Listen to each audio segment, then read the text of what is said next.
కార్మికుల ప్రాణాలను హరిస్తున్న ఫార్మా కంపెనీల విధానాలను ప్రతిఘటిద్దాం అనే నినాదంతో గద్దర్ గలం హెచ్ఎంఎస్ ఆధ్వర్యంలో సంగారెడ్డి ఎమ్మెల్యే క్యాంపు కార్యాలయంలో హెచ్ఎంఎస్ రాష్ట్ర కార్యదర్శి ఈశ్వర్ ప్రసాద్ అధ్యక్షతన రౌండ్ టేబుల్ సమావేశం ఏర్పాటు చేశారు. రౌండ్ టేబుల్ సమావేశం వివిధ కార్మిక సంఘాల నేతలు గద్దర్ గలం ఫౌండర్ కొల్లూరి సత్తయ్య పాల్గొన్నారు. సిగాచి పరిశ్రమ సంఘటన ఏ పరిశ్రమలో జరగకుండా జాగ్రత్తలు తీసుకోవాలని ఈశ్వర్ ప్రసాద్ పేర్కొన్నారు. ఈ నెల 14వ తేదీన జిల్లాలోని అన్ని సంఘాల నేతలు మద్దతుతో కలెక్టరేట్ ముట్టడి ఉంటుందని హెచ్ఎంఎస్ రాష్ట్ర కార్యదర్శి ఈశ్వర్ ప్రసాద్ తెలిపారు. కార్యక్రమంలో వివిధ కార్మిక సంఘాల నేతలు పాల్గొన్నారు. గద్దర్ గలం అట్లాగే హెచ్ఎంఎస్ ఆధ్వర్యంలో ఈ రౌండ్ టేబుల్ సమావేశం నిర్వహించడం ఒక ట్రేడ్ యూనియన్ స్ఫూర్తితో గద్దర్ అన్న సమాజ మార్పు కోసం ఆరాటపడ్డాడు.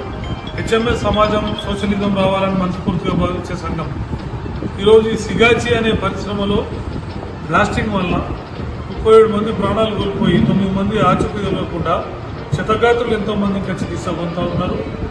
ఇట్లాంటి తెలంగాణ జిల్లాలో గల 4000 ఫార్మా కంపెనీల్లో అనిత్యం జరుగుతూ ఉన్నాయి. దాదాపు ఇప్పటివరకు 800 ఇన్స్టేట్లు దేశవ్యాప్తంగా జరిగినాయి. మన జిల్లాలో కూడా నెలకు 7 రోజులకు ఒకరు జరుగుతూ ఉన్నది యావరేజ్ తీస్తే. కాబట్టి ఎందుకు ఇది జరుగుతున్నాయి అంటే మన స్టేట్ చీఫ్ సెక్రటరీ రిపోర్టు ఆధ్వర్యంలో కమిటీ ఇచ్చిందంటే వీళ్ళెవరు కూడా సేఫ్టీ నిబంధనలు పాటించట్లేరు. అట్లాగే మిషన్లు అవుట్డేటెడ్ మిషన్గా పనిచేస్తున్నారు. అలారం లేదు. అట్లాగే ఎంత కలుపుతున్నారు ఏం కదా అనేది పర్యవేక్షణ లేదు. దానివల్ల ఈ ప్రాసెసింగ్ ప్రాబ్లం వల్ల రియాక్టర్ కాదు ఇది పేలింది, మొత్తం యూనిటే వెళ్ళడం వల్ల 3 అంతస్తులు కూలి పడిపోయింది. కాబట్టి పెద్ద ఇంజన్ జరిగింది. కాబట్టి ఎందుకు జరుగుతున్నాయి అసలు ఫార్మా కంపెనీలు అంటే 2019-20 లోపల గత రాష్ట్ర ప్రభుత్వం 19 జీవో నంబర్ 19/265 జీవోలో ఈజీ డూయింగ్ బిజినెస్ అనే పేరుతోటి అసలు ఇన్స్పెక్షన్ తీసేసింది. దాంతో pollution control board, labour department, factories inspector కూడా విజిట్ చేయకుండా చేసేసారు. థర్డ్ పార్టీ ఇన్స్పెక్షన్ అంటే వాళ్ళు నచ్చినోడు బ్రోకర్ వచ్చి ఇచ్చినటువంటి సర్టిఫికేట్ తోటి మొత్తం కంపెనీలు నడుపుతున్నారు. దీనివల్ల ఈ విధ్వంసాలు జరుగుతున్నాయి.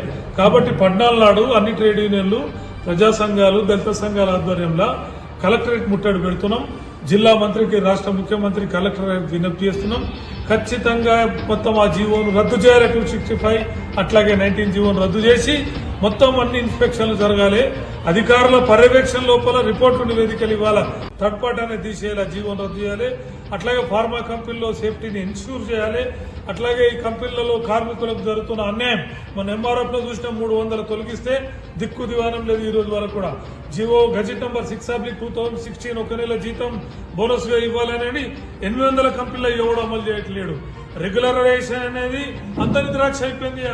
ఇలా తోషిబా, అరవిందో, మైలాన్, అలాగే ఈరోజు ఎంఆర్ఎఫ్ 4,000, 10,000 చేస్తున్న కంపెనీలో రెగ్యులరైజేషన్ అనే పదమే లేదు. అంబేద్కర్ గారు రాసిన article 21 dignity of labour, article 14 అనేది తుంగలు దక్కుతున్నాయి. ప్రభుత్వాలు మొత్తం దాన్ని ధ్వంసం చేస్తున్నాయి. దీన్ని తీవ్రంగా ఖండిస్తున్నాం. మేము ఫ్యూచర్ లోపల 14 జరిగే ధర్నా ఆరంభం.